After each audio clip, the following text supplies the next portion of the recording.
சுற்றாடல் அமைச்சர் கலாநிதி தம்மிக பட்டபந்தி, போக்குவரத்து மற்றும் நெடுஞ்சாலைகள் அமைச்சர் விமல் ரத்நாயக்க தலைமையில் நியமிக்கப்பட்ட குழுவினர் காட்டு யானைகள் ரயிலில் மோதுவதை தடுப்பதற்கு பல்வேறு நடவடிக்கைகளை முன்னெடுத்துள்ளனர். அதன் மற்றொரு கட்டமாக இந்த கேமராக்களை பொருத்தும் நடவடிக்கை முன்னெடுக்கப்படுகின்றது. இதன் கீழ் ரயில் நேர அட்டவணைகளை மாற்றியமைத்தல் மற்றும் யானைகள் நடமாட்டம் அதிகமுள்ள பாதைகளில் பயணிக்கும் ரயில்களில் இத்தகைய கேமராக்களை பொருத்துதல் என்பனவும் இடம்பெறவுள்ளன.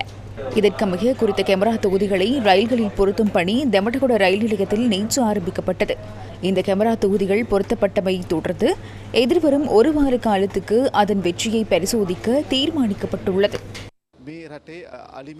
நாட்டில் நிலவும் யானை மனித மோதல்களை கட்டுப்படுத்துவதற்காக பல்வேறு நடவடிக்கைகள் எடுக்கப்பட்டு வருகின்றன.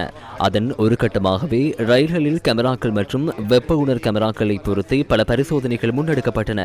அதன் விளைவாக எதிர்வரும் காலங்களில் மேனகயா ரயில் உள்ளிட்ட வடக்கு ரயில் மார்க்கம், மட்டக்களப்பு, திருகோணமலை ஆகிய ரயில் மார்க்கங்களில் பயணிக்கும் ரயில்களில் இந்த வெப்ப உணர் கேமராக்கள் பொருத்தப்பட உள்ளன. இதன் மூலம் தண்டவாளத்தில் யானைகள் நடமாடுகின்றனவா இல்லையா என்பதை முன்கூட்டியே தீர்மானிப்பதற்கான வாய்ப்பு ரயில் சாரதிகளுக்கு ஏற்படும். நாங்கள் தற்போது இந்த வெப்ப உணர் கேமராக்களை பொருத்திக் கொண்டிருக்கின்றோம். இதில் நாம் பயன்படுத்துவது LWIR வகை கேமராவாகும். இது சுமார் 8000 அலை நீளத்தில் இயங்கக்கூடியது. இது ஒரு கதிரை அனுப்பி அது மீண்டும் திரும்பி வருவதை வைத்து இயங்கும் முறை அல்ல.